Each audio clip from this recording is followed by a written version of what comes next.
Fit-tielet ġimgħa tal-kampanja elettorali li se twassal għall-elezzjoni ġenerali tas-sibt 26 ta' Marzu, il-Partit Laburista kompla jippreżenta il-pjan għall-futur sabiħ ta' pajjiżna. Dan hekk kif il-ġimgħa tlaqgħet il-Konferenza Ġenerali li approvat b'mod unanimu il-Manifest Elettorali Malta flimkien. U għalhekk nitkellem dwar pajjiż illi qiegħed jinvesti u se jibqa' jinvesti fuq liedna. Dan il-pajjiż huwa wieħed opportunitajiet. Għax irrid illi uliedna l-istilel ta' tim Malta ikollhom opportunitajiet indaqs. Anzi, iva kull tifel u tifla f'Malta trid titlaq mill-istess punt ta' tluq sabiex ikunu huma li jieħdu l-pajjiż fil-livell li jmiss. Manifest elettorali li fih 1000 proposta ambizzjuża maqsuma f'20 kapitlu li jħarsu lejn kwalità ta' ħajja aħjar għal poplu Malti Wawċi fil-5 snin li ġejjin u lilin. Għandna magħna wkoll lill-Prim Ministru ta' Malta, Dr. Robert Abela. Il-ħamis kien hemm ukoll l-ewwel dibattitu bejn il-mexxejja fl-Università ta' Malta fejn hawnhekk il-Prim Ministru għadda l-messaġġ ta' Malta isbaħ b'opportunitajiet għal kulħadd. Hawnhekk Dr. Abela kellu ċans jaqsam il-pjan ta' Gvern Laburista ġdid jekk jingħata l-fiduċja.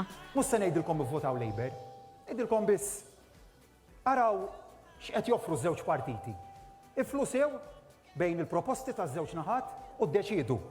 Ivvotaw għal ambjent aħjar, ivvotaw għal kwalità ta' ħajja aħjar, ivvotaw għal aktar ugwaljanza, ivvotaw għal soċjetà fejn ikolkom sehem minnha, ivvotaw għal aktar riformi, ivvotaw għal dak li temnu għal aħjar pjan. Ħudu li ma triq tixtiequ, imma ivvotaw għal Malta, ivvotaw għal futur tagħkom. Grazzi. Kien dibattitu li fih il-Prim Ministru Robert Abela konvinċa lill-istudenti preżenti fejn dawn innutaw l-argumenti b'saħħithom u tweġibiet f'waqthom. Fl-ewwel ġurnata ta' din it-tielet ġimgħa tal-kampanja elettorali, il-Prim Ministru Robert Abela ippreżenta setta proposti interessanti għan negozji u li għandhom lan li jkomplu jsaħħu l-ekonomija u jinħolqu aktar impjiegi. Fost dawn hemm skema li se tagħti rivużjoni sieħa tat-taxxa fuq liħ li jiġi investit mill-ġdid f'negozji. Fjum il-mara l-Prim Ministru ħabbar kif Gvern Laburista ġdid se jinċentiva aktar nisa jitlu fid-dinja tax-xogħol.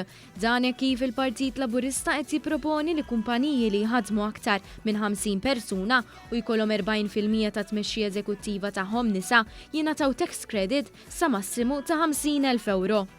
Il-President tal-Partit Laburista Ramona Attard waqt programm fuq l-Istazzjon 1 ħabret li mill-ispeżeriji se tingħata b'xejn il-morning after pill u anki kontraċettivi oħra.